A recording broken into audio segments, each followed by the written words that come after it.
Yes, tuko live eh? Okay. Anita Nanjala.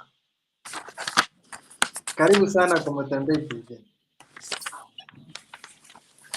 So nimekuwa nikikusikia mara mingi sana, nimekusikia na mtu wako Gaucho. Sio mtu wangu, Mtembei, correct that. Bunge president. Hapo ndio nilikuja kujulia, nikajua you are the bunge woman rep. Yes. And the incoming woman rep Nairobi County. Kindly, hebu tujiintroduce wewe ni nani kwa watu? My name is Anita Nanjala. Yes, I'm the women representative Bunge la Mwananchi and aspiring women representative Nairobi County. I'm a graduate, not really graduate, I'm graduating on 17th of this month from Nairobi University. I was a student leader. I worked with civil society, mambo ya social work, Kibra, Mathare. Nimefanya a lot of activities, especially in Nairobi and outside Nairobi. Yes, I think that will be a proper introduction. I come from a very big family, a family of 5 girls, 5 boys. Yeah. Okay, na unataka Nairobi woman rep? Yes. Tuambie kwa nini. So ushaanzisha na mudi ya Kiswahili, so we'll mix in between, right? Yes. Okay. So when I won the seat of women representative, Bunge la Wananchi, I wanted to gain a bigger platform and also a way for more people to reach me. I was doing a lot of community activities, kusaidiana sanitary towels, encouraging girls, the importance of education, and also speaking to women about how it is important to be financially stable and stuff. So through interacting with people, I realized majority of them are not aware of this purpose of the seat of women representative in Nairobi County. So they were not accessing bursary, they were not accessing the affirmative action fund. When I started enlightening them about those issues, is when I realized, since some they're being played, but it needed someone who can really reach mama wa mashinani. Yes. Okay, so niko na maswali kidogo zenye nataka kuuliza hapa. Kwanza on party. Unafanya which party? I'm a live member of ODM, and yes, I'm vying with ODM party. ODM party. Yes. Okay. Your friend nani Gaucho tumekuwa tumemuhost hapa last week eh? Akatuambia wewe unaenda kwa ukienda ku campaign there are some women group uliwaambia Gaucho amekukatalia pesa. Amekufanya kuna pesa mingi sana zimekuondokea hujaweza kuzikula za kina Rashid Ekesa. Ni kweli? That's a lie. That's a very big lie. Yes, that's a lie. Okay, Gaucho ndiye alikuintroduce kwa bunge la mwananchi? No. I've known Bunge. Before, there's someone called Oyola. I think alikuwa SG ama speaker wa Bunge la Mwananchi. There's Chekai Musa. I've known a lot of people from Bunge la Wananchi, so it's been an existing organization for a very long time. Yeah. And these are people we are in Nairobi University with. And of course, we're in the same brackets here, politics. I can see and I can know. Okay, what happened between you and Gaucho ndio mkakuja kukosana? Because you campaigned together, si ndio? Ndio mkwe woman rep and president. Tembei, there are times you outgrow some relationship. That's what normally happen, and that sometimes you also want to run things on your own. Women representative Nairobi County is a very big seat. Nairobi has a population of around 5 million. Everyone is focused on what they're looking for. Calvin Sokoth is looking for the seat of MCA Landimawe, and I'm looking for the seat of Women Representative, Nairobi County.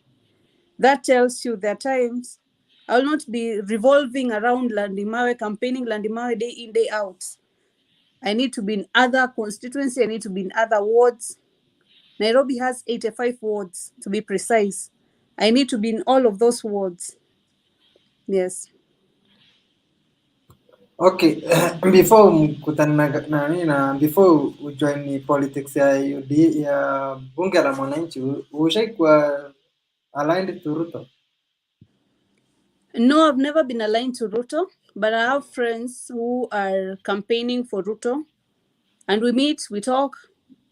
I have friends who are in ANC. I have friends who are in Jubilee.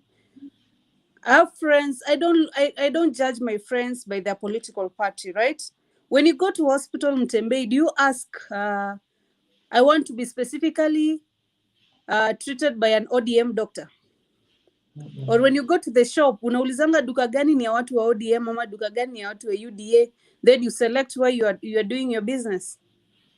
So I don't judge people with their political party. They're not written all over their face like huyu ni mtu wa ODM, huyu ni wa Jubilee, huyu ni wa UDA, huyu ni wa... No, I don't do that. Yes, I engage people intellectually. I don't care. It's a democracy. We are living in a democratic state, and we thank Raila Amolo Odinga to ensure that. Okay, and before kuna event mlikuwa nao na Omanga Millicent. Mlienda kuona Millicent mkiwa na Gaucho, and Millicent akachukua picha akaposti Gaucho ameingia ODM, mlikuwa mmemcheza? Tembei, I really want to serve Nairobi in a capacity of women representative seat, and that is the reason why we are doing this live. Others, I wouldn't say they're an issue, but they're not really that important. So I think we should try and focus. Okay, kuna swali moja hapo naweza jibu. Ukishindwa na Bursary's nominations, will you support her ama utaruka? Nitamsupport. Target ni kuensure Baba Raila Amolo Odinga become the president of this country. I really don't want to be selfish. I'll not jump from one party to the other. Mwatapewa ticket, nitamsupport. And I expect the same. If I'm the one who win the ticket, because I'm sure I'll win the ticket, let them support me also. Naona Jacob Frank anasema the time mlikutana pale Pronto, wewe na Gaucho nikawafanyia interview, wewe ulikuwa na what happened between you and Gaucho then? Hiyo si important. Watu wanataka kujua manake it's a big day. Wakati Gaucho amefanya very long clip ya over 30 minutes akiteta.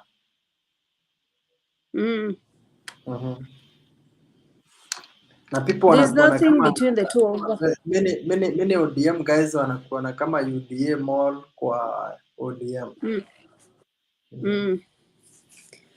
I started supporting ODM 2007. 2007 I was in class 5 Mtembei. Yes, 2007 I was in class 5. I was home. My dad alikuwa ametoka kupiga kura. You remember how 2007 was? It was full of tension. Vile baba ali lose, my dad was sick for a while. Sikuwa na understand. But now nikaanza kupata, nikaanza ku understand. I used to know Raila, but sikuwa najua hata ni nani, ni nini. But I grew up as an only girl, so I used to support everything my dad ana support. My brothers walikuwa watu wa Manchester, mwingine alikuwa Chelsea, mimi nilikuwa Arsenal, courtesy of my dad. Hata sikuwa najua kwa nini, but nilikuwa na support Arsenal. The same way nilikuwa na support Raila Amolo Odinga without knowing mbona na support since way back in class 5. So I can never, and I've never been an ODM person. I don't have to justify myself. As people claim outside here that ODM has intelligence, they will use the intelligence to know nani ni wa ODM, nani ni wa UDA, nani ni wa ANC. So I'm not afraid to go through the litmus tests of wanasema ni intelligence ama ni undercover cop stuff. Niko ODM mchana, niko ODM usiku. So yeah. Okay, tuambie the reason you support Raila Odinga. First, his track record speak for him. Tumekuwa na inaitwa nini, devolution ambaye imetusaidia sana kwa counties. Before that, you know, the national government used to handle everything, but vile ilibreakiwa down, unapata we can hear a lot of people. Ndo tunapata kina Oscar Sudi mdomo yao tunajua ni kina nani. Tunapata kujua kina, you know, we get to know a lot of people. Before that, hatungekuwa tunajua, una understand? Na pia development imefika mashinani. People can now understand and enjoy the power of voting and also being in a country like Kenya. Vile constitution ilibadilishwa, yes. Okay, naona Fabiana anasema huyu ni kibaraka wa UDA, waache kutupima wazimu. Then Nicholas anasema tulianza kusupport baba na wewe, lakini saa hii tumeona ni kigeugeu. Sisi ni wana ODM. What people guys ni kama hawakuamini. What will you do now to take away that tag ya your UDM all kwa?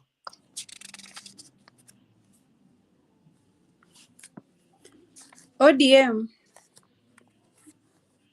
as I've said, they have the intelligence. Outside here, people will make noise day in, day out. But the real people, wachama, they know. I don't have to justify myself.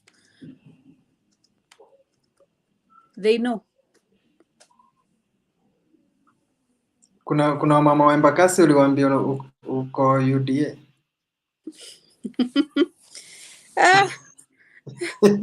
Embakasi Central. They have evidence. Do they have evidence?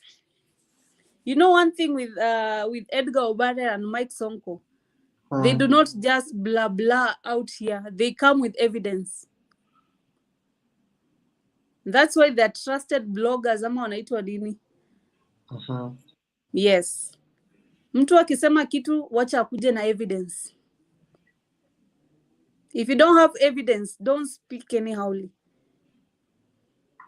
Okay, Jones anakuuliza politics inahitaji financial whatever muscles to run the political expenses. Wewe uko na hiyo nini finances ama utatoa wapi pesa? Niko na nia kufanyia Wakenya kazi, and I have a finance committee. Things are running smoothly so far. I don't know which kind of financial muscle they're talking about, because if it's movement, we have movement. We are printing reflectors. We are doing it the right way. But we are not going to use money. But we are not going to use money to force people to support us or to buy into our cause. Because most of the time on Sunday, I told people in church, kwa Bible kuna story ya someone anaitwa Esau. Aliuza birthright yake kwa ajili ya supu. A bowl of soup. So I urge Kenyans, usiangalie siasa as a minting process for you to make money. Because 5 years down the line, if they cannot account for those 5 years they've been in office, Utabaki na ile tu pesa ulingangana kuwaitisha during campaigns. That is what you'll be counting. In fact, it's be like, how will I say it? If I buy something, it's mine. You get? Nimenunua kitu, it's mine. It's supposed to benefit me, not even the common mwananchi. But if we partner with you people, it is going to be your seat, not my seat. And I'm looking for partners. I'm not looking into buying anyone. At the moment, my team is full of volunteers, and we are calling other volunteers on board. Yes. We want to partner with you people. We are not going to buy votes. We want people to believe through the process, and we are using a process called GoTV, whereby we are going to every voter, one by one, door by door, and we know in the end of the day, kila mtu atakuwa na touch. Women rep alikuwa hapa, ama mtu wa women rep alikuwa hapa. So that's what I'm trying to push. Na unauliza what is your net worth and the source of income?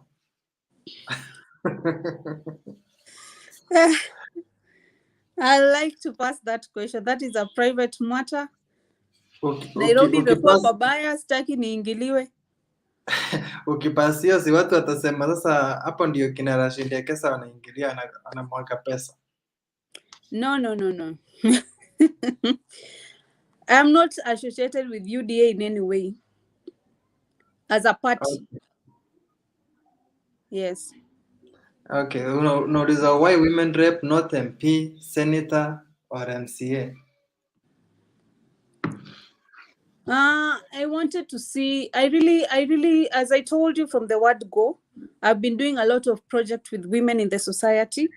So anything that will put me closer to women, closer to youth is what I really wanted to deal with. MP and MCA will not give me that scope of being closer to women only. I'll be dealing with a lot of people, same to the senator, but I wanted really my focus to be on women. Women matters is where I think it's a calling for me, and that's why I really wanted to be a woman rep.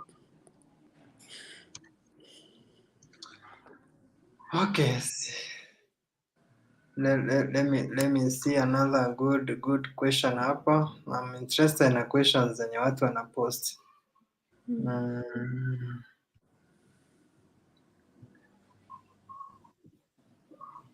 Yes, this. Afadhali tulegeshe Bursaries kuliko huyu Anita, alafu akuje anze kuja tusibaba. Anita, you have a problem, eh? Kwa ODM? Si kwa ODM. Mtembei, I know you are a wise man. Check the pattern of the question na ni watu wagani wameuliza. It is just the same people. It's actually two people. Ni the same huyu Mdumezi na nani? By the way, because huyu ni wale wavalia ngozi ya kondoo. Anita, mimi Ben mmoja bunge nakuunga mkono. Kunaye anakuunga mkono hapa. You guys stop nonsense and be together. Mbona hamwezi waki pamoja na Gaucho? We are past that stage, Mtembei. Then huyu anasema utoshi. Muulize ni wapi niongezee. Then hiyo finance yake inatoka kwa Ruto kupitia Rashid Ekesa. People, you know, Mtembei. Yes. People should come out with evidence.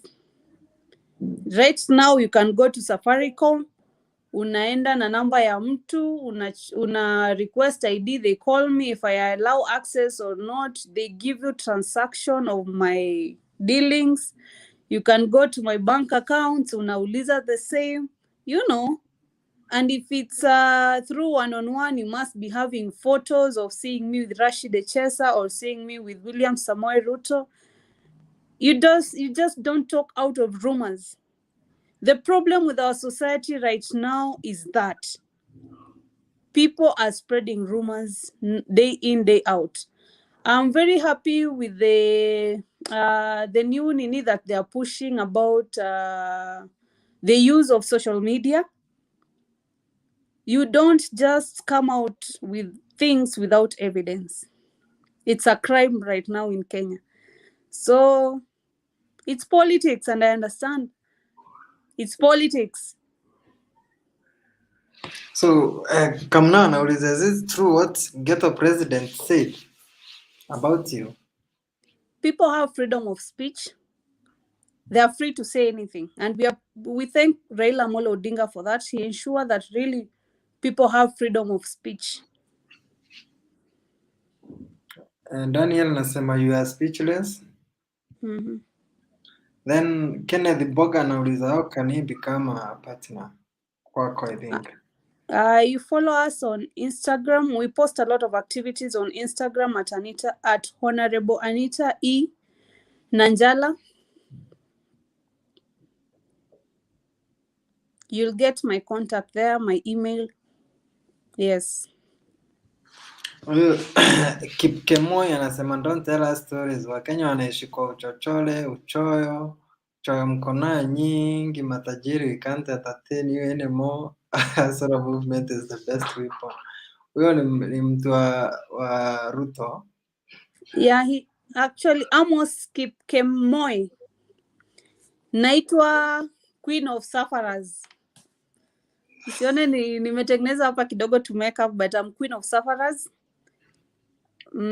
Huyo hustler wenyu mnasema hustler movement ni tajiri sana. Sasa wewe tu ni safara kama mimi. You're not even a hustler, because hustler ni ya matajiri kama unalia shida. Wewe ni safara kama mimi mse. Okay, what is your popularity, Nisha? I think anataka kuuliza how popular are you in Nairobi County? Yeah. I get the question. Mashinani, actually most of my projects I've been doing, I'm not really good with social medias. I don't post a lot of my stuff on social media, but I'm getting a social media team. But ground tuko, ukienda ghetto tuko, ukienda slums tuko, and that's where a lot of people are, and that's where they really need to feel these offices are, na huko niko. So I think I'm well known as far as ground is concerned. Auma amekasirika wakati umesema utajibu hilo swali la your net worth. Anasema why come to a show if you are not ready to answer questions? We are clogged with corruption and we want to see how we can evaluate her after 5 years. Wanataka kujua your net worth now. So that after 5 years wakati unaanza kukimbia na mandege hapa unatuambia kwani mshahara yako iliruka ama what happened? Ukapata hiyo pesa yote all of a sudden.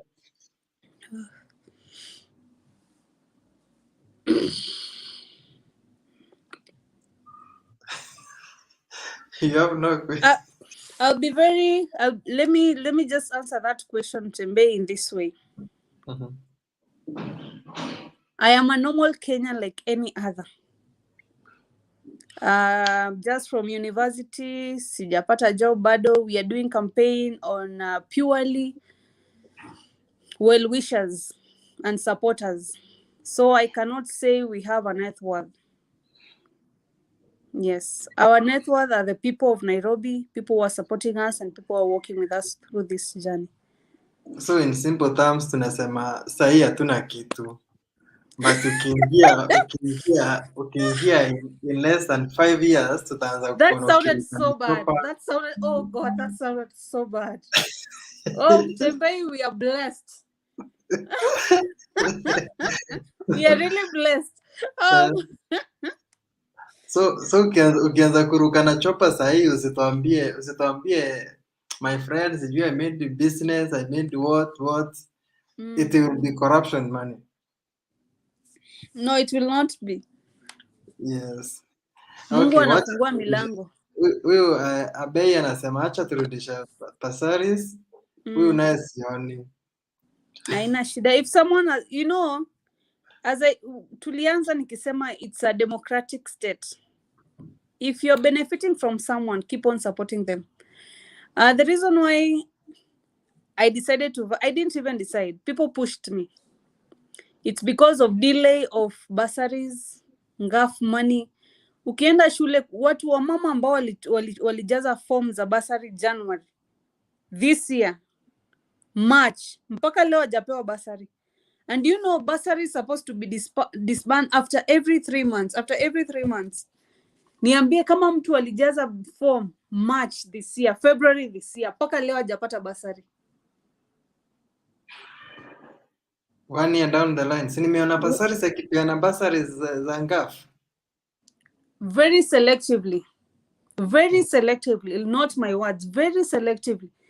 Because majority of Nairobians, and I have evidence, hawapati bursaries. Wamejaza form, it has been approved, but hawajapewa. You know why? One of the major reason Mtembei ni hii. Women representative, na mheshimu sana, Honorable Esther Mdhoni Passaris. I really respect her. Watu wamejaza bursary, pesa zimetoka, lakini most of the time she's not in the country. You are supposed to assign someone akuwe anaita watu wakiwapea hizo bursaries, which she's not doing that because she want to use the giving back of bursary to campaign for political mileage. Una get? So children are suffering. Watoto wanafukuzwa shule. I know of women children wamemaliza shule ndo wanapewa bursary, na mtu ashamaliza high school kama alikuwa form 4 ashamaliza, ako outside, unampea bursary itamsaidia nini? Bursaries are being given, yes, but very strategic for political reason. Bursary haifai kutumiwa for campaign purposes. People should know that. Bursary is your right as a Nairobian.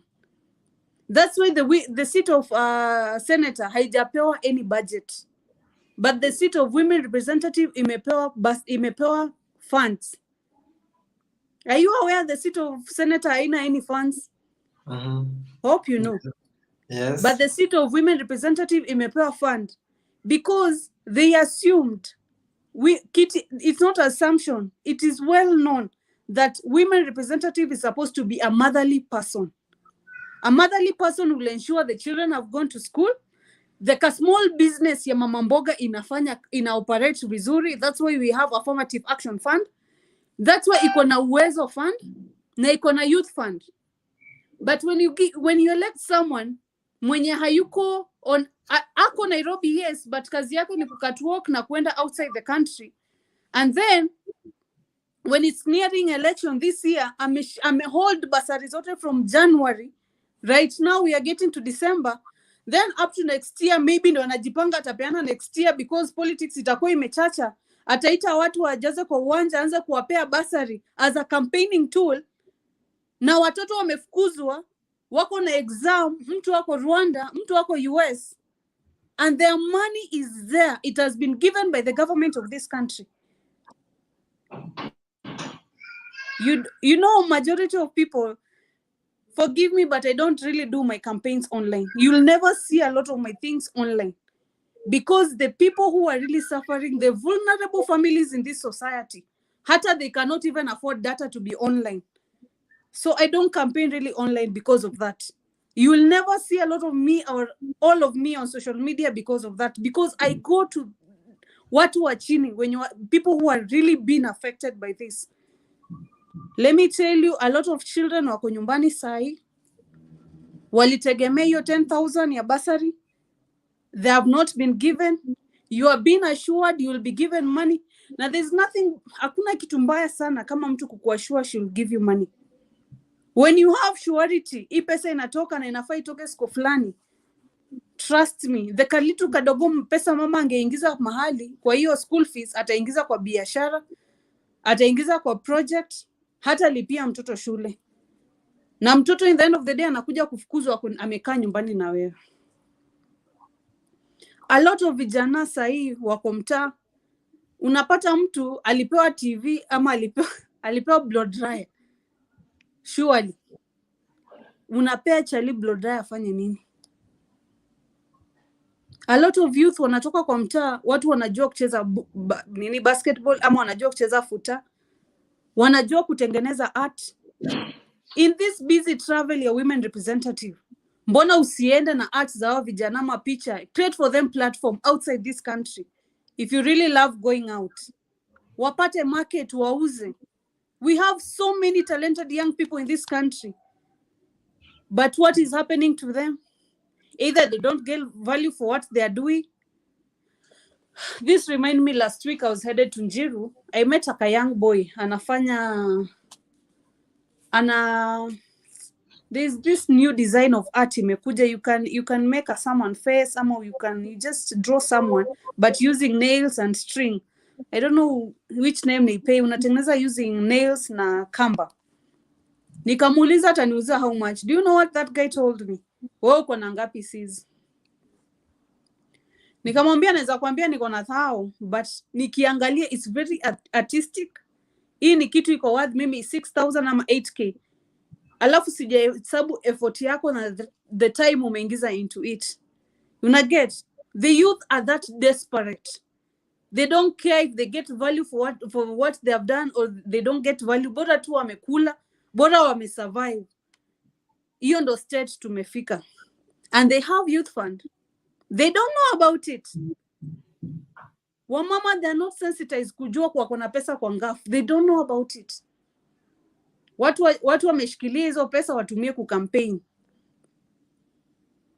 But those same women are not here, Mtembei. They're not here. They're not here on online to know about this. That's why naenda mashinani kuongea na wao.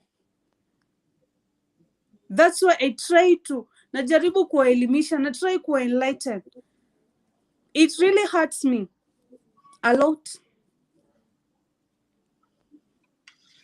Okay. Kenneth anasema Anita. Esther Mdhoni Pasaris anaweza kuwa amefanya kazi.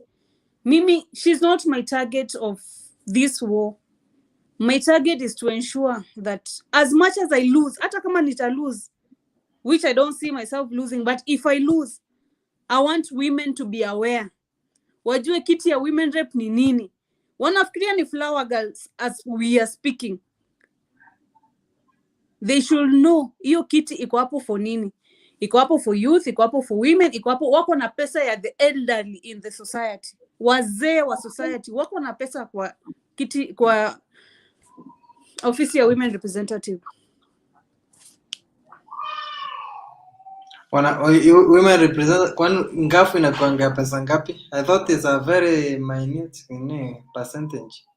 Even if it's a small percentage, the whole Nairobi should not cry. They have not benefited. Not your friends only are the ones saying wame benefit.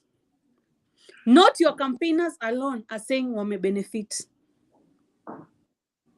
You get? Yes, it's a small percentage, but the cry should not be that also loud. You get? And the people who benefited from it should not be only the people around your circle. You get?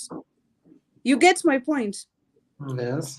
Yes. Even if the women from Mathare, the women from Mkuru, they don't benefit. Let them also at least be aware of it. They are not even aware.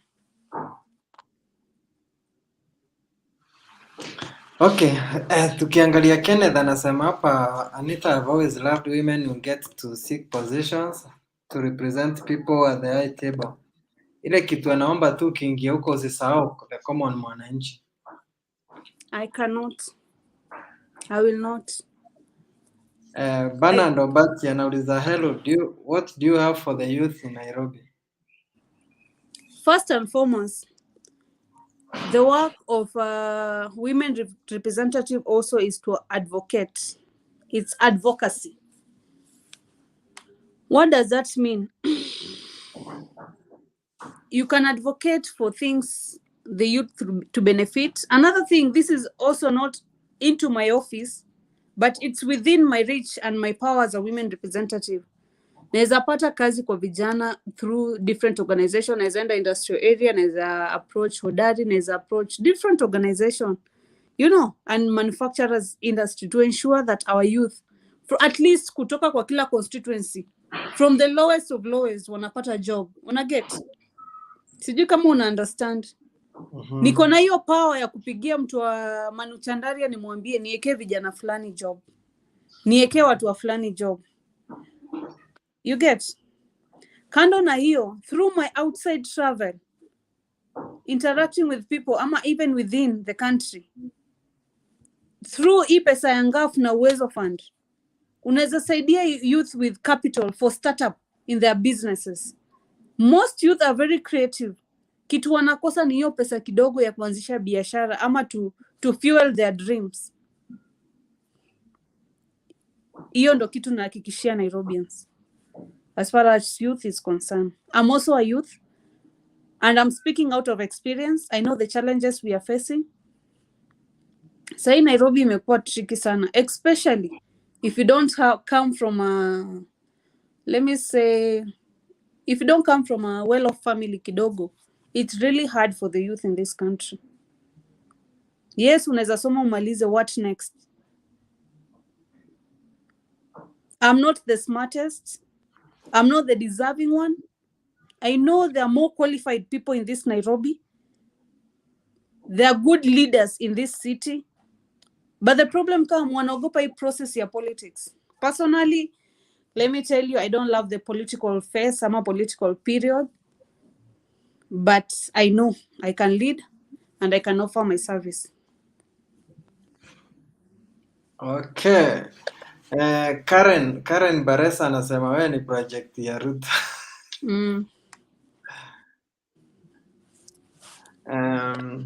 Boni Ochieng anasema but you are missing the point. Women rep duty is not only to deal with women. You are all about over the county. Now what will you do different from Esther? First and foremost, I did not say the seat of women representative is only to deal with women. The seat of women representative is to deal with youth, women, elderly, wazee, na people with disabilities. What I'm trying to do different at the moment, I'm engaged. I have group, people with disabilities. I have group for the youth. Boni Ochieng, you're welcome on board. I have like a small group for women that tunazunguka now all over Nairobi, gathering information. You know, you cannot also solve problem that you're not aware of, right? So we are gathering information to know what is the real issue. Yes, there are issues I know from my own personal experience, but also I'm reaching out to the youths. That's why I'm saying I'm looking for partners. We partner together.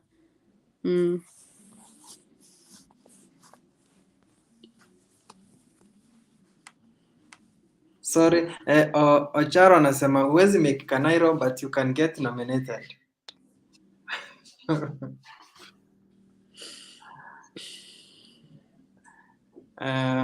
David anasema muulize chama ni gani? Rudia kwa wale hawajasikia chama. Chama ni ODM, Orange Democratic Movement.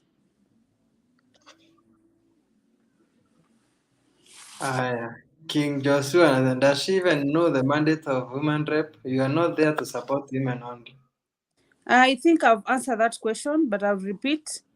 The Office of Women Representative is to deal with matter youth, elderly in the society, and people with disabilities. I am fully aware of that. Yes. Bernard anasema I support you Anita, but I should be your principal assistant. You're welcome. You're welcome on board. Let Anita be frank and tell us what happened between her and GAUCHO.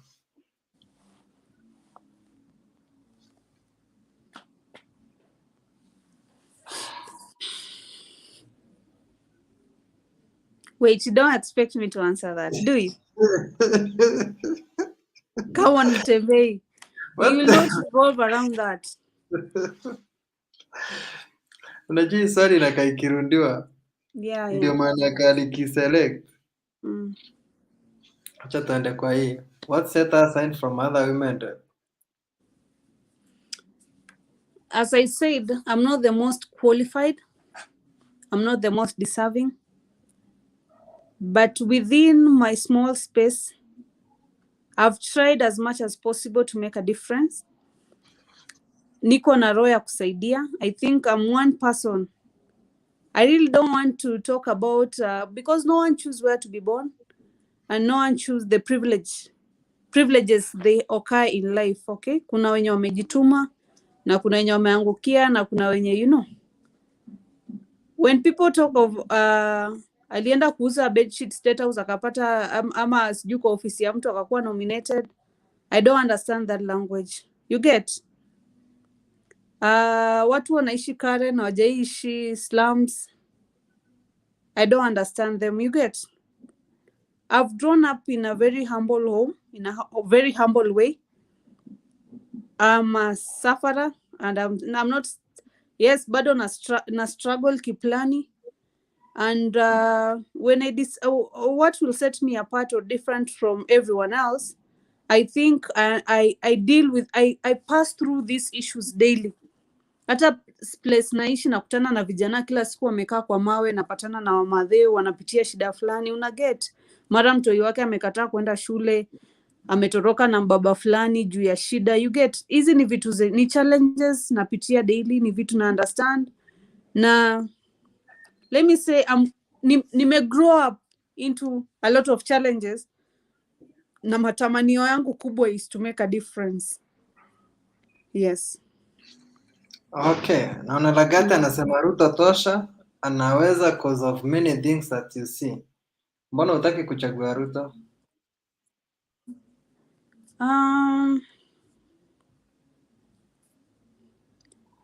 Beside bottoms up, I really ask people daily, wenye wana support Ruto, ni nini mzuri ametufanyia? I don't get. You get? As in, bado sija get ku understand manifesto yake ni nini. I don't even know what he stands for. Wamejenga reli, wakajenga barabara. Oh, please.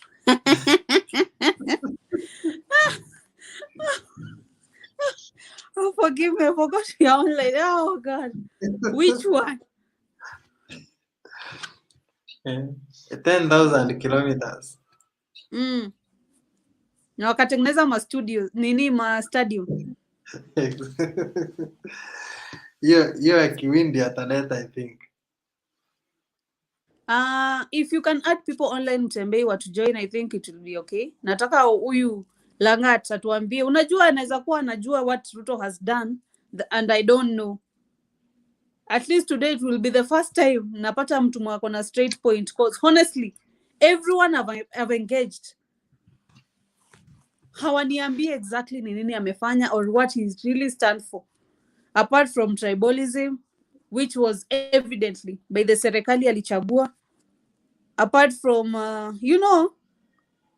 watu wanamuita Moi orphan.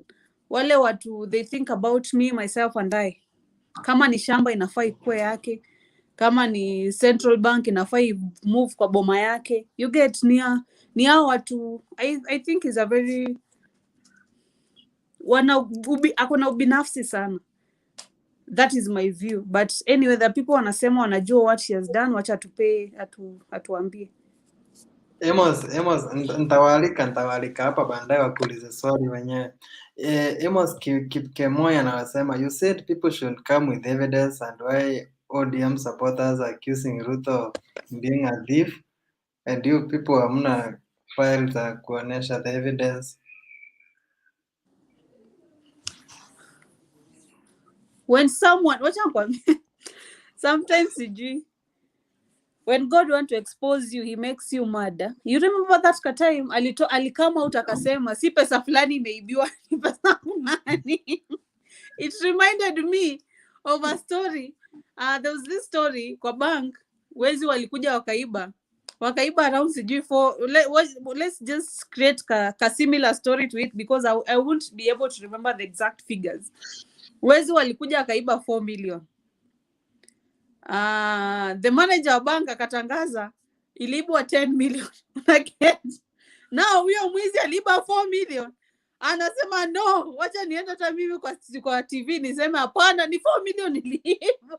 Mbona wanasema ilibeba 10? Unaget, that's the situation exactly what happened. And it was so evident to everyone. So which evidence again do you almost require from us? Which evidence? Okay, Changulo anasema I support Anita, go. Thank you so much, John. Mwingine anasema she is not applying her leadership wisdom to push her agenda. Push for her agenda.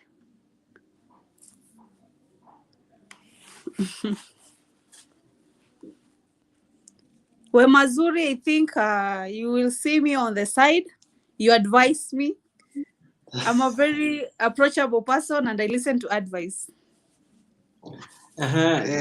Oro anauliza unapewa pesa na mtu aina gani juu in the day you paint the UDA team but usiku uko nao. I don't understand, but I think I can reframe the question for him. I think anasema in the day niko na watu wa UDA ama day niko na ODM usiku niko na UDA, sindio? Something like that, right? Uko na UDA, yes. Unajua, if ushainiona UDA, you just come with a photo here, una post. But in terms, if you're talking about people, I interact with people. Hata sisi, if you're using a public means, utakaa na mtu wa UDA ama ODM, you will not even, it is not written anywhere so that you can run away from what were UDA. You can't. On our daily interaction, iwe ni hospitali, iwe ni wapi, iwe ni shule, even classes, some of us are still attending lectures. Unaweza kaa na mtu wa UDA, kwanza mnakopiana hata exam unamwitisha Mwakenya, so you know. So you can't tell. In ODM tuko na kitu inaitwa Azimio la Umoja. We want unity regardless of where you are. We want a united front. Mwache you know, the youth washaanza kuweka hii vita na chuki too early. What will happen next year? We really want a peaceful election. We want a peaceful process. So respect mtu na wherever ako. Okay, Kevo anauliza uko na plan gani kwa youth na wewe ni wa Bungoma, uko single? Yes, mimi ni wa Bungoma, natoka a place called Kimilili, Temba to be specific. Hapo kwa single, oh my God.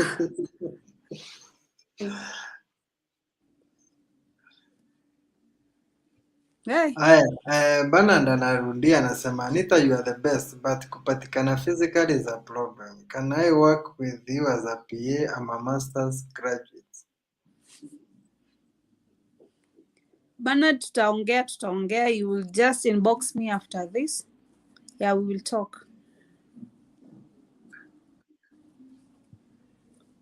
Mwingine anasema unaongea kama Ruto. Ruto anaongea je? Sijasema the word my friend anywhere. Nowadays naogopa hata kuvaa nguo ya yellow. You know this?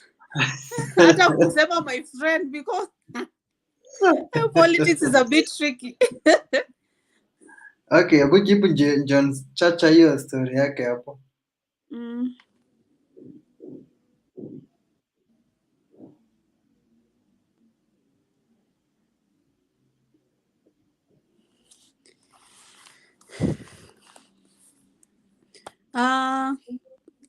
We advocate, right? As women representative, we advocate for what we advocate on matters women and also the youth. Advocacy, what does advocacy means? Advocacy means you suggest ideas on what women need, for me, I really want, there's something I've always been pushing in civil society space, but not in the political space. But I thank God if now I'm getting into the political space, I'll be able to push for it. One is to ensure that we have free sanitary towels to our going school children from class 4 up to form 4. I know it is very possible because the money is there at the women representative kitty. We can have free sanitary towels for all going school girls. The same way we are able to be given sure CDZ protection from the government, we can also have free sanitary towels for our girls. Because menstrual cycle is something that you don't decide. Ni kama, si kama sex unaamua leo lazima nipeane ama nipewe, you get. It's something that come monthly, ni a must. So I'll try and push. I'll ensure tuko na free sanitary towels. Another thing I will want for us to have is a clinic.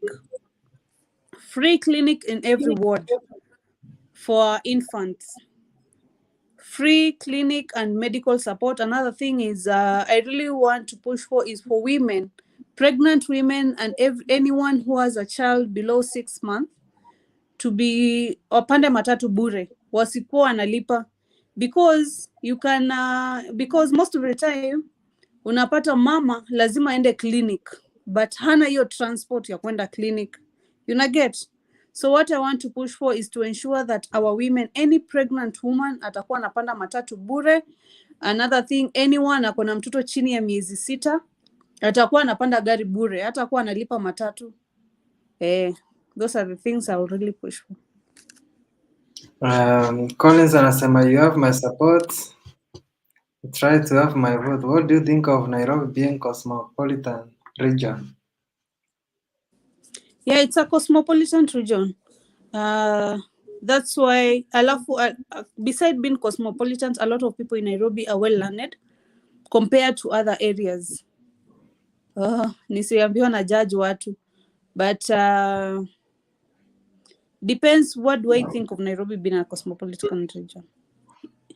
Your question is not complete, but I think it's a beautiful thing because we experience diverse, cultures.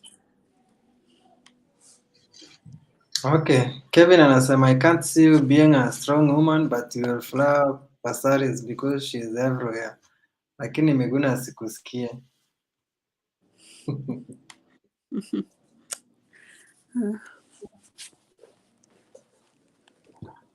Then Jokes anasema she is speaking the way Ruto does. He never said what is worth. He said that people chose him. Such people always evade such direct questions. Unakaa karuto kandogo in making.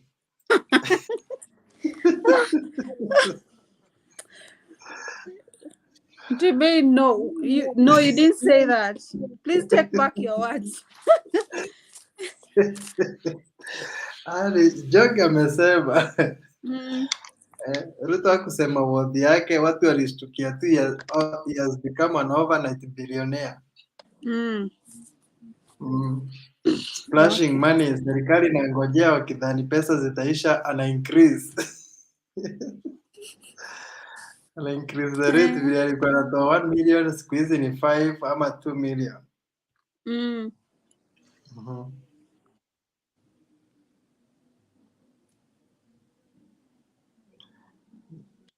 Naona tuko na Austin hapa. Austin, unataka kuuliza swali before utoke? Hi Austin, welcome. Anatusikia huyo? Yes, Mtumbei. Yes. Uliza Anita swali then. Madam Anita. Yes, Austin. Good evening. Good evening to you too. Okay. Thank you so much. And congratulations for the steps that you're making. In fact, it's a tough decision, but Very. That is how people start. Okay. I want to encourage you that don't give up. Don't be discouraged. And Mtembei, before I go to Anita, Yes. don't allow these guys who are coming with Yuda stories. You know, they're just trying to interrupt the story. They're just trying to interrupt Anita so that we get the real thing. So if you hear somebody coming with a lot of story about Uda, just know these are just intruders, because Anita is not. She's a ODM candidate. I don't understand why. I don't understand why they should relate Anita to Ruto. Ruto is not vying for women in Nairobi, so they should give us a break. To Anita, I'm a voter in Nairobi, Bahati. Thank you, I Austin. asked a question. Mm-hmm. You are very intelligent. You look very intelligent. Nairobi is a cosmopolitan region Yes. with all types of people: the poor, the rich, the disabled, and the able, both learned and not learned. Mm-hmm. What plan do you have in mind to work with the entire Nairobi people as a leader, as a women rep? One to you. Thank you, Austin, for the I don't know if question. I should ask another question or you can answer me first. Let me answer you. First of all, for the disabled people, what I had in mind is to ensure that every building in Nairobi, where we have every building in Nairobi whereby we have the necessary services that are needed, especially hospitals, let's say places like GPO, places like police stations, have accessibility for them. All right? Yeah. Yes. Yeah, the building are friendly. Disabilities comes in many forms. We You're have not. people. You're not clear. You're not clear. I can't hear you. I'm not clear. Can you hear me now? Oh, now I can hear you. Yes. I was saying disabilities comes in many forms. First of all, we have people who are blind. We have people who don't have limbs. So I'll come up with a card through the Safaricom. You know the way Safaricom know how to handle things in Nairobi, whereby there will be substandard prices for them in things they need. You get, if you're going to a hospital and you're a person with disability, you're given first priority. If you're going to a bank, you're given first priority. You know, we have those in place already, but they're not really followed to the latter, all right? In matters of youth, I'll try and push that at least every corporate will take in 30% of the youth immediately they graduate. Now I'm talking of people in university and comrades, all right? Because we have these things in organization whereby majority of organization, they want people who are 10 or 5 years experience. So I'm asking them tonight, where will the youth who immediately graduate from school go? You get the point? I'll try and push at least 30%. Every organization will have 30% fresh graduates in their organizations. Sawa sawa. The women projects are already in place, but they're not benefiting the women, either by ignorance. People are ignorant, they really don't know about it. So I'll ensure sensitization that people are aware of exactly the affirmative action fund. Anita, I'm straining a lot to hear you. I don't know whether your mic has a problem. I don't know. Hapana, Can you Austin, hear me now? Austin, wewe ndio uko na shida. Not, there's a lot. Austin ndiye ako na shida. Endelea kujibu. Yeah, I'm done with Austin. I think I answered all the question. Okay, acha tusikie Vincent. Yes, good evening. Good evening to you all. Good Yes. evening, Vincent. Yeah, I'm Vincent. I'm from Fedha, Embakasi. Okay. Yeah, Pardon, you said from Feather. Fedha, Embakasi. Mm. Mm. Yes, Are you Vincent. getting me? Yes, yes, I can hear you. Hello. Yes, I can hear you, Vincent. I'm from Fedha. I'm from Fedha, Embakasi, and Yes. I have a question. I have about Mm. two questions. Mm. And the first question, Austin has already asked it about mostly about youth. Mm-hmm. Currently, mostly I think most politicians or most people, the question that we normally ask is about youth. Mm. Mostly ile kitu yenye mnataka kufanyia youth, cause Mm. most of the time like you find a time mna campaign, Mm. you come unaongelesha my youth that we want to do for you this and this and this, and then later you go like that. So you like now after now mna show you show your back to the youth. Mm. So that one also you will find mkikuja kwa ground, you find now the youths, they'll start now echoing to you people, then mnaanza kusema that mara home my youth kuna other politicians that are using youth badly or whatever, but it is not like that.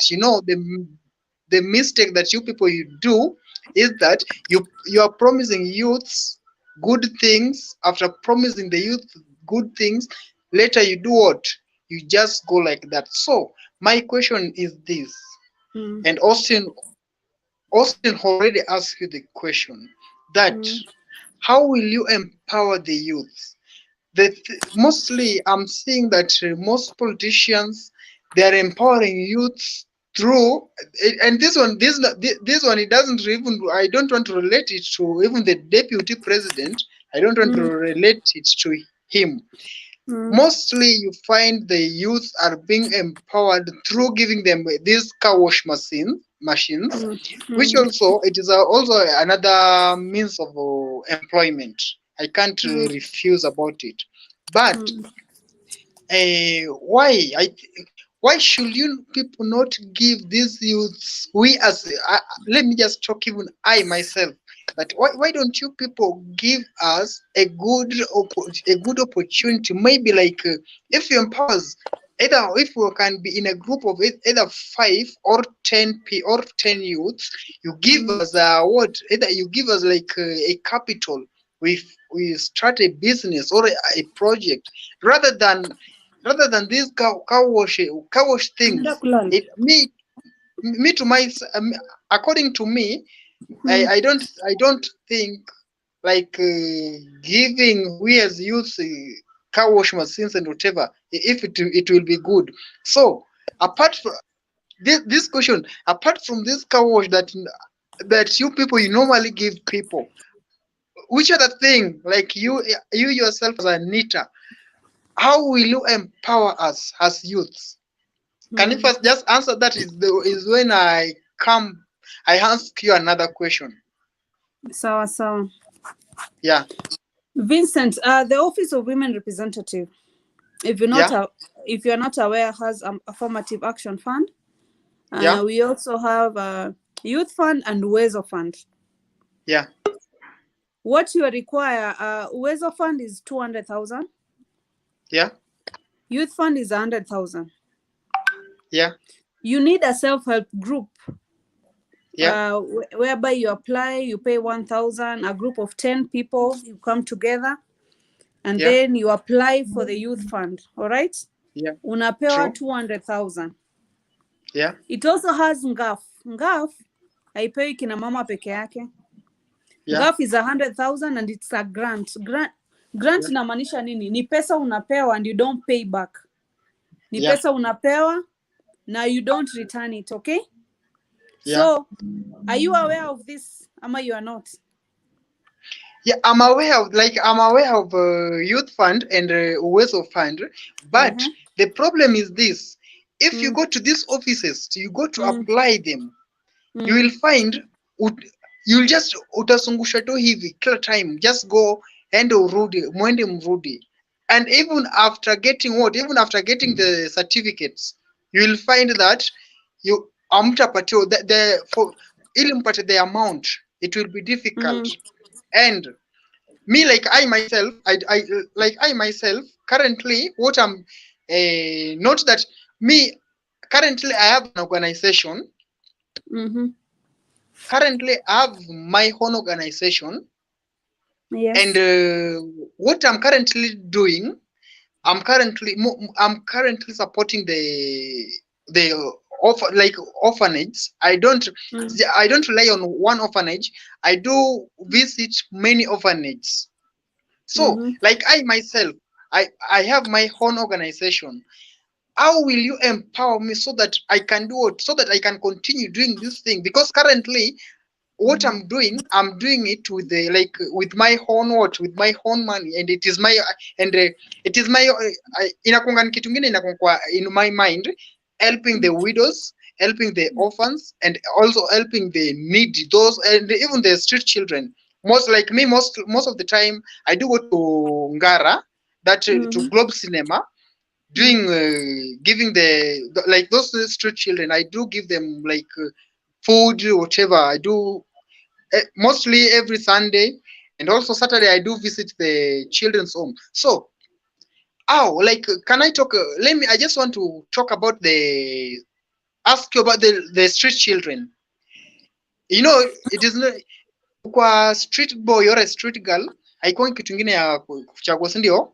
But like what I want you to do as Anita, if you get the women representative Nairobi, I want you to support the street children. By supporting them is this. Nataka it's either you just take, because wale what they need is only just rehabilitation. Most of them hawajaenda hapo kupenda kwao, ni just misunderstanding mambo tu ya familia and whatever. So swali langu ni ulisema like you said that the Weso Fund and whatever, which I myself am planning to apply for it so that it can boost my organization. You yourself ukiwa women representative of Nairobi, will you continue or will you utatuongeza that amount ama bado itabaki tu pale? First and foremost, yes, Vincent.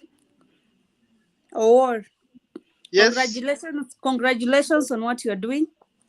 Yeah. Kuna msemo inasema kutoa ni roho na sio utajiri. Yeah, and true. And you are a true picture of that. Yeah. I really congratulate you. Yeah. I used to do that. I still do that once in a while. When I get resources, when I get time, I also give to the street children. I also give to the widows. I have a group of single mothers who I'm supporting through mentorship and also financial support kidogo nikiweza. You also tried to compare me with politicians. Vincent, I'm a youth like you, and I've dared to dream, because I also had the same question as you are asking me right now. Why aren't they doing ABCD? Yeah. I've asked those questions for a very long time, but now I've decided to be there as the voice of the youth. Okay. As I answer your question, I also want you to support me. From today henceforth. Start saying your women rep is a youth, because I'm a youth. And I'm calling you on board. Yeah. I love what you're doing. That's why nimeanza wa congratulate, because that has been what I've been doing for the longest time. I still do it. I don't get tired of giving from my pocket money, from my little resources. Okay. But when I get into power, this is how I want us to go through this. Yeah. First and foremost, there are outside organizations who are willing to invest in Kenya. But they need brilliant mind who can convince them. to come and invest in our country. My dream has always been to have a children home whereby all the street children can go there for shelter. Another thing, number two, you find out some of the children don't really want to live in a shelter place, right? But I want them to have a place whereby they can access food. They'll have lunch, breakfast, and dinner, and a place to sleep. You get? They can be day scholar, they can be people who live in such a place. That has always been my dream and is still my dream. Given an opportunity, we can work with you through this. Another thing, I want to build shelters for women and even men. We assume most of the time the people who are really harassed in our society are women from abusive marriages, but we also have men who suffer in silence and they do not open up. So I want to open safe places for them. The women, the Office of the Women Representative, affirmative action does not cater for this. This is whereby one anajituma ama anajitolea to go out of his way. You get? So I'm planning to reach to investors. I'm planning to reach to more people outside to invest and to support us during this course. Yes. So let me say this. Me, you have I can assure you. I can assure you that if you will get the ticket of ODM, I will vote for you, and I will even mobilize the youth to vote for you, because currently I think most people unaona vile mayouth sasa wamejitokezea wanasimama karibu everywhere. If you see each and every county, you will find either 10 youths wanataka either MCA, MP or women rep, and even I think even the governor pia najua mayouth pia watajitokezea watahitaji. So my cry is this, that if you get the opportunity to be the women representative of Nairobi, please don't forget about the youth. And I think like me, the most thing that I can tell you, that ukipata the chance to be in Nairobi, to lead the Nairobi, we have this, like we have, apart from street boys. Currently, like if you go to Madare, that Madare number it is Madare number 10, that slum, you'll find most men and even women, most of them unapata they are drunk 24/7.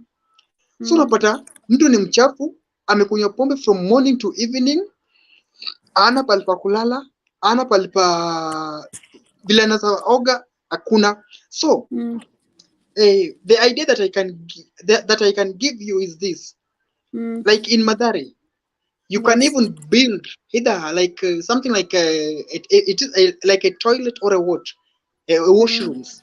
You can build either in like now in each and every slum pale mnaeka tu like ni free, mtu anaenda kuoga, kama ni kuoga like au manini, unaenda hapo ukitaka kuoga, ukitaka kufanya nini, unaenda tu hapo unaoga, then unaenda zako. Like ukienda tao pale Globe Cinema, ukiangalia zile maji zenye watu ama street children wanaoga nayo, ni maji ingine chafu. Na imagine unapata anataka kuoga nayo, akimaliza kuoga nayo tena hizo ndio tena wanakunywa juu they can't afford, hawezi kubaliwa kwenda kwa hizo ma toilets za kanjo. You most people do ignore them. Mtu anaona who street boy or street girl, lakini kwa hizo macho hapa, the next thing atafanya nini? Either ataiba kitu hapo, and unapata is something that is not even in his mind. Kitu kingine haiko kwa mind yake kabisa, anataka tu pale ajisaidie ama aoge, but mind ya mtu kama mimi nitaona huyu jamaa nikimpata chance aingie pale ndani ataiba kitu.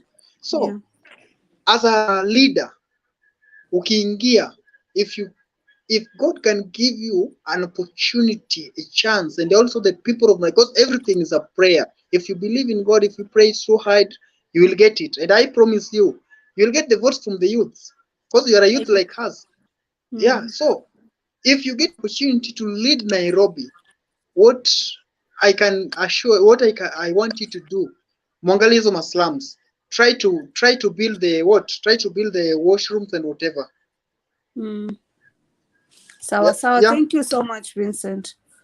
Yeah, and also you can plan to meet the youth. Unatuambia to meet wapi, then we just come, we discuss things hivyo, so that we can know that who is Anita. Unajua, like currently we are just talking online, so it will be good uite my youth, hata kama ni wapi unatuambia tu, I mean, nataka my youth place fulani nataka kuongea nao, you know. This my youth pia unajua, mostly you leaders mna complain that my youth wanapenda ma handout, na ma handout wenyewe ndio mnafanya kama youth wanataka hizo ma handout. Unajua, ukipata that opportunity wapate ma empowerment and whatever, you'll see hakuna ma youth mwenye atakuona, hata ukipita hakuna mwenye atakuwa anashughulika na wewe, utakuwa unakuja tu hapo unawangotea, hakuna mwenye atakuuliza ma handout juu already unafanya nini, already akona kitu yenye anafanya. But yes, upate chance mwende mlead Nairobi, then mwende mpotee, hiyo ndio unapata. Ukikuja ukirudi ma handout, mtu anakuja anakuambia hey, tupatie kitu hapo, tupate pesa. So me, I just wish you all the best. Ikifika 2022 mwezi wa 8, count my vote. I'll vote for you. Another thing, tukutane Kasarani tarehe 10 saa 2 kamili, tuko Kasarani on Friday. Are you a life member of ODM? Are you a member of ODM? Not even I'm a member of ODM. Good, kwa sababu tutapatana kwa nomination, so hakikisha you are a member of ODM. Yeah, I'm a member of ODM. Okay, sawa. Yeah, so please make a plan meet na my youth. Okay, utafuta Vincent work kwa Facebook utanipata. Papo ni. Nimeandika jina yako. I've written your name. I'll look for you. Yeah, Vincent work. You're all right. Sawa. Okay. Na mimi sitafutwi. Karibu Temba. Clinton, karibuni. Hata sisi ni mayouth tutafutwe tu. Okay. Anita vipi? Karibu Temba. I see there's been a switch with you and Mtembei. No, Mtembei is just around. He's still there. Okay. He's also online. Yeah, I just came in to ask 2 questions. All right. Will you allow me? Yeah, sure. First of all, I really like that you're a youth and you umejituma, you know, to anytime anybody present themselves for a position of leadership. That is good. So congratulations. There's a problem with your communication, Temba. You're not really clear. Okay, let's try again. Can you hear me? Kuna scratches, but okay, let me go off, then I come back. I'll come back to us.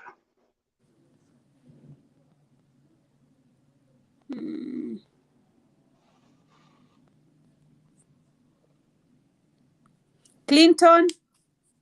Yes. Welcome. You're free to advise, to ask a question. So Anita, mimi sina swali, lakini umechagua profession nyingine ngumu sana ya siasa. So mimi nakuombea mema. Kuwa na moyo kubwa kama ya William, unatusiwa hapa na pale, lakini you know what you want, you know. But I wish you all the best. I'm not a voter in Nairobi, lakini tutakuwa tunafuatilia tu venye mambo yanaelekea kule. But kama hiyo ndio umechagua, exploit to the bitter end, yeah.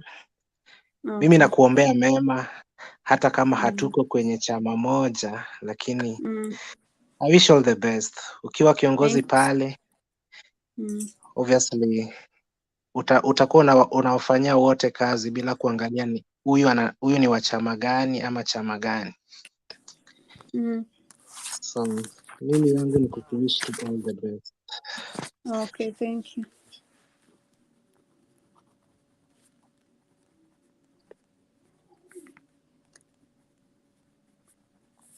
So Austin, uko na net wewe? Karibu Austin. Madam Anita, you are explaining something to me when I left. Yeah, so I think there's no need of going.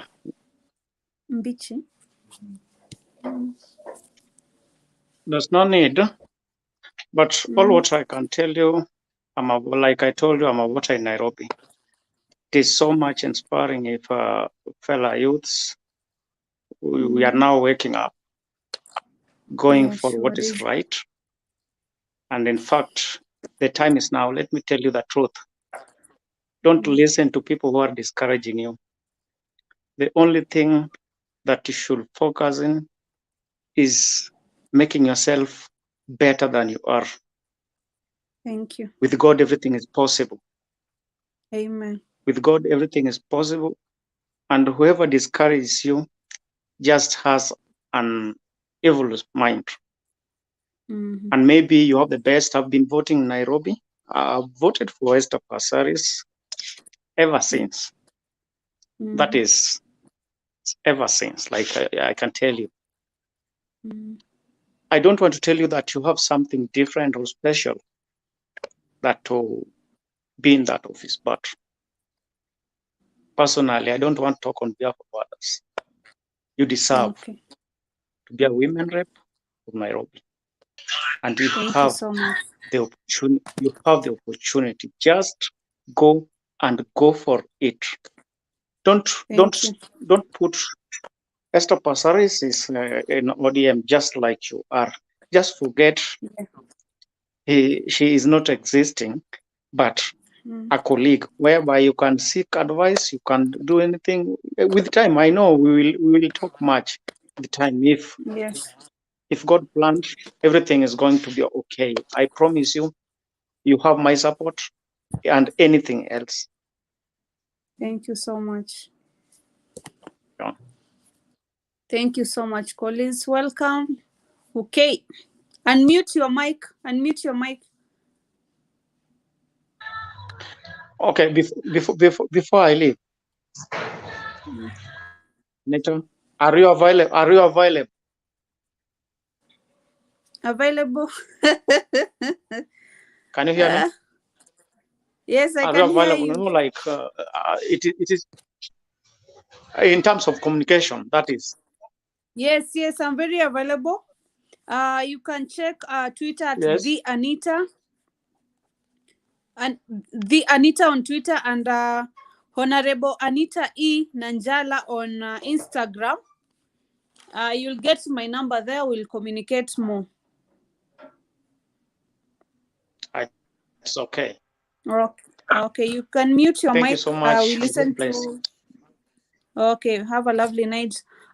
Okay, you can unmute your mic.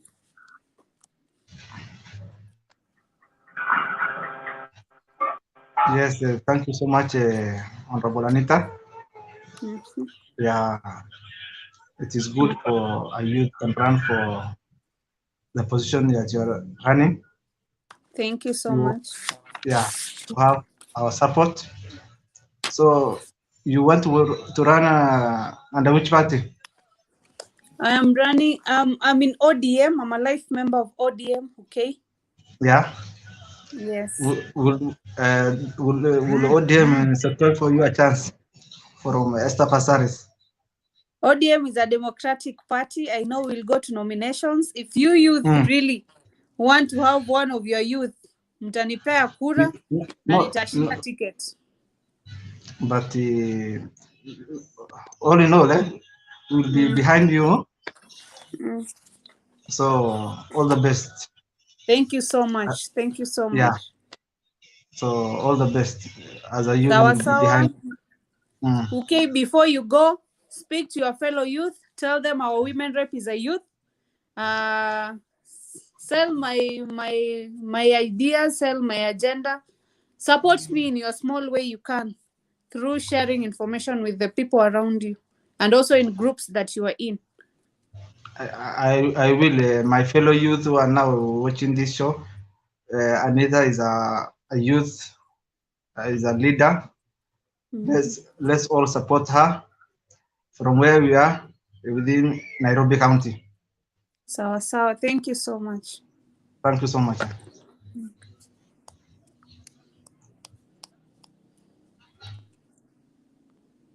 Can you hear me? Yes, I can hear you now, Temba. Yeah, I had started by saying that I love your spirit and wish you all the best. Thank you so much. And nothing is impossible. Amen. Yeah, there'll be challenges, but that's what it's all about. You just Yeah, sure. gotta be there. Like they say, you're not going to sell ice cream. It's true. Yeah, it's leadership you're taking. Yeah, go ahead. I'm saying today I was exchanging words with someone, and I told him even in the Bible it says weapons will be formed but will not prosper. So yes, the journey is not easy, but yeah, others have done it, and what will not break you will make you stronger. Amen. Now, I want to ask you two questions. Yes. The first one is I've been listening. I didn't hear your articulation of what you plan to do differently. And then your answer on the issue of free transportation, I found that a little interesting because you see those are privately owned means of transport. Yeah. So when you want to pass that they need to carry people free, that will get you into a new war front with the private business owners. A more public transport that is free for them would be a better idea. But that one is now a matter of policy in terms of implementation. So what do you plan to do differently? Because you really talked so much about the funds, but you realize even all the other MPs haven't necessarily reached 100% bursary disbursement. So that's a challenge in all the others. So what are some of the innovative ideas? Because Nairobi is a city, it's a cosmopolitan. Some of the things, what are your ways that you want to innovatively address those issues with the position? And why women rep? Why women rep? Why do you think women rep is the best place for you to do that? And finally, I wish you all the best, Anita. Thank you so much. Yeah, I see you can be a leader. Anybody can be a leader if they put themselves and they want to solve the problems of the people. Work on your social media because that's the future of the city is so much geared towards that. Into social media. Yeah. Okay, go ahead. First and foremost, thank you for wishing me the best. Secondly, you ask why women representative. People have been approaching me like, we support you, but ungesimama MCA, I've got so many people telling me that, why not MCA, why not? Can you hear me? Am I audible enough? Yeah, so I've got a lot of people who have asked me, why not MCA, why not MP, why not, you get? I started by saying, and I'm still repeating, I really love matters to do with women. And I always say that any woman that is not conform into the kitchen any woman who is fighting feminism and enjoying the benefit of being a feminist in our society has a lot of answers to give us, because we have also a lot of questions. I really love supporting women because for the longest time, women have been known for being an enemy of each other, which has been a fallacy. But women are for women. I want to change. I want to bring a different light and a different perception by empowering fellow women using this office, because the office is largely, if I may say, it's as much as it's about youth, women, elderly, and people with disability.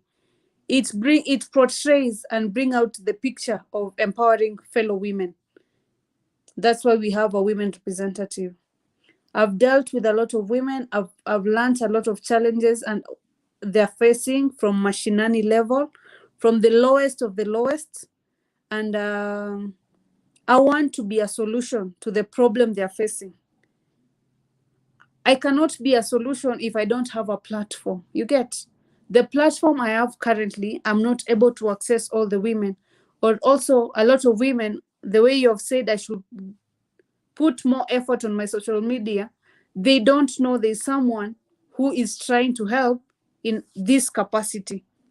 But the Office of the Women Representative will give me a platform to be able to reach many women who need my support, who need my help, who need my mentorship, who also need financial empowerment, and also, how can I say, as in to sensitize more women and also let them know things I'm planning to do different. Let me go back to the issue of public transport. There was a time we were trying to go digital. We were trying to go paperless. You remember that time when we were paying our matatu even without? It is very possible. It is very doable. So how will I go about it? I'm planning, or I'm thinking, through the office of our ward administrators, we can have whereby the women are going to pick cards. I can facilitate this through Safaricom. We get cards the same way tuko na cards ya, you have your own SIM card which is different from any other person. You can, the moment you know you're pregnant, unaweza endea your cards when you start your clinics. Utalipa matatu, with that card will be swiped na pesa itakuwa imekatwa. Una get? I'm not trying to jeopardize public transport. The Office of the Women Representative, the same way we have money for sanitary towels, we can also allocate some of these funds to such projects, whereby women who are going to clinic don't have to struggle with their transport. It's a very wide concept, but I believe I'll get the people with the right machinery and also the right knowledge to actualize my dream. That's a great answer. First 100 days after your election, what will Nairobians be looking for? What will they be looking for? I really love being contact to the people, and I want to be a woman rep who will be remembered for being close to the women, being close to the youth, and being close to the elderly in our society. My idea of what I'll try and do is have every week at least 2 days to meet a certain group of people. You get? My target is by the end of the 5 years, the minimum number of people I'll have close contact with, it's 2 million, let's say, is the minimum. You get? Nairobi has a population of around 5 million. 2 million, I believe, is a good number for a start for 5 years, to ensure that every week, you know, there's, when you, kuna mtu alikuwa ananiambia, when you say you're mheshimiwa, people start looking for you. You get? I think I'll work with my PA so that everyone who is looking for me, at least once in a week or twice, we have a day whereby we sit with all the women in a baraza, we exchange, we share words, we share ideas. They tell me, you get. They tell me what they expect from me or what I'm doing right, what I'm not doing right, and accountability and follow-up. Yes. Okay, Anita, wish you well. Yeah, keep chasing your dream. Thank you. What you're doing is a good thing. I mean, present yourself. If you win, you learn. If you lose, you learn. That's the most important thing. Yes, Yeah. sure. Pato, Thank you. kuna swali?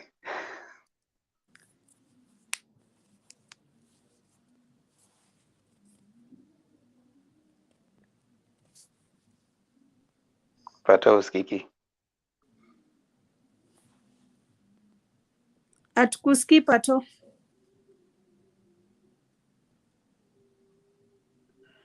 Pato, you need to work on your video. Okay. On your audio rather. Okay. Go ahead, Barack Odongo, with your question.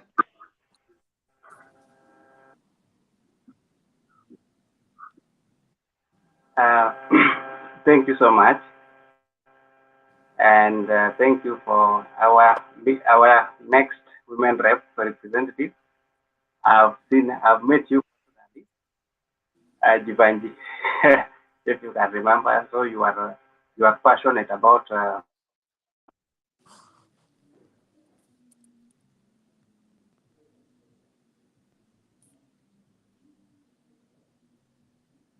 Barak, something is up. I can't hear you. Am I the only one? Temba, can you hear Barak? Barak, your audio has issues. Barak, we can't hear you. Pato, is your audio okay?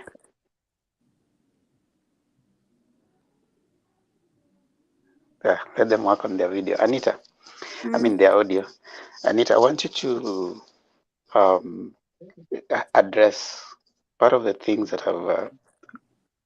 Okay, Pato, you're on. Yes, munanisikia? Yeah, we can hear you now. Okay, go ahead. Ask your question. Yes, thank you for this platform. Thank you for the host. Yes, Anita, I think Anita, I've come across you, Bunge la Mwananchi. That's the one. Are you the one? Yeah, I'm the one Anita? from Bunge la Wananchi. Yes. Yes, I know you are a fighter. So I wish you all the best. You fight for Nairobi women. You are up to the task, equal to the task. Thank you so much. I know you are Pato. concerned with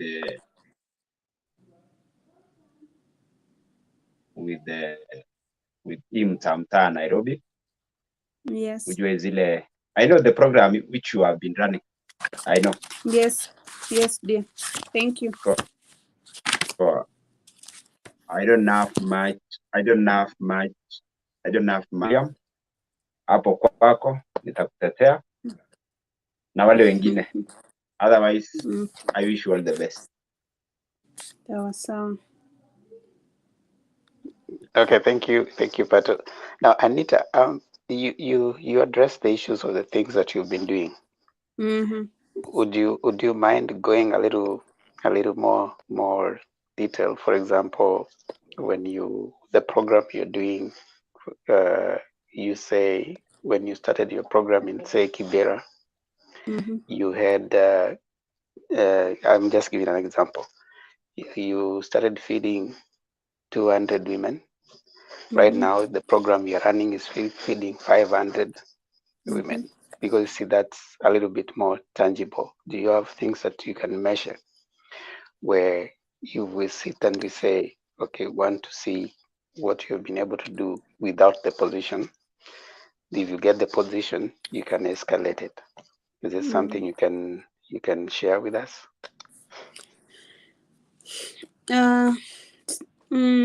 Tembam, how do you pronounce your name? Is the H felt like Temba or Temba? It's okay. H is silent, so just say Temba. Temba, it's okay. Yeah. Sawa. Temba, For the longest time, I've not been, I will not say financial stable. Let me not lie. This is social media. People lie a lot. So what has been happening? I write proposal to different companies. Hold on, Anita. Anybody coming in, please mute so that we don't have that echo. Okay, Anita, go on. So I write proposal to different companies.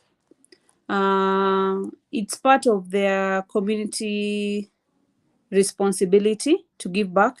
Some cooperate, some don't cooperate. So I've had a good relationship with different company like Hodari, Kifaru.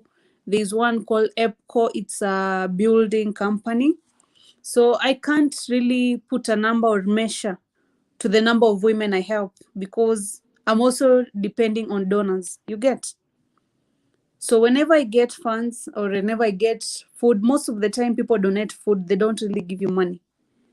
They donate food. Whenever I donate food, I check the areas that are within my scope. Is it Kayole? Is it Dandora? Is it Madara? Is it Huruma? Is it Deep Sea? It's here in Parklands. Is it Kibra? Is it Mukuru, kwa Jenga ama kwa Ruben? Is it Molem? Is it Korokocho? I have people on the ground who tell me the area that are really in dire needs at that moment. You get? So that's where I take the food at that particular time. So that's what has been doing. So I can't say I've able to escalate the numbers. It depends on the donation you get. The times you get food for 100 people, the time you get food for 500 people. It's varied. The time you get food for 1,000 people. That's what you work with. Whatever you're given is what you're working with. Yes. So do you work as a foundation or as an organization? Now the story of foundation. Or rather, let me ask this way. What is your vehicle that you're working with? Maybe that will be a better way to... Let me talk about that foundation thing a little bit.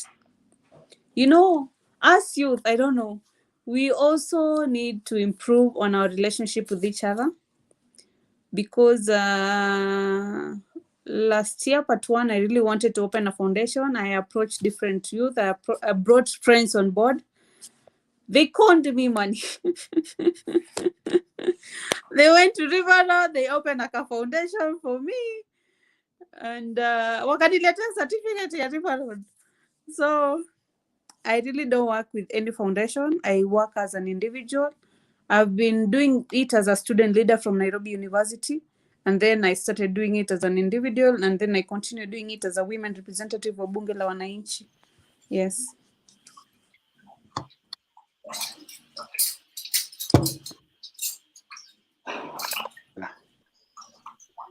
Tembe, you can hear me? Yes.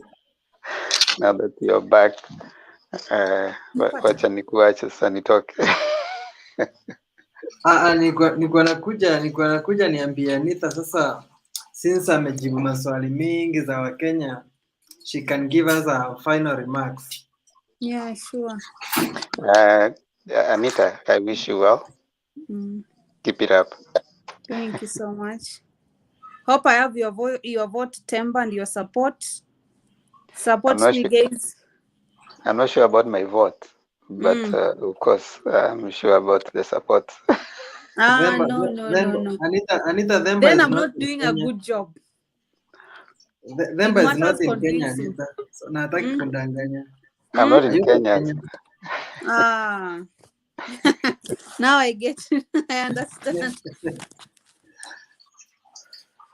So Anita, tupe your final remarks at least, tumalizie. Tutakuita tena in case siasa zikipamba moto kabisa. Yeah, sure. Today I just wanted them to put a face to the name. Basically.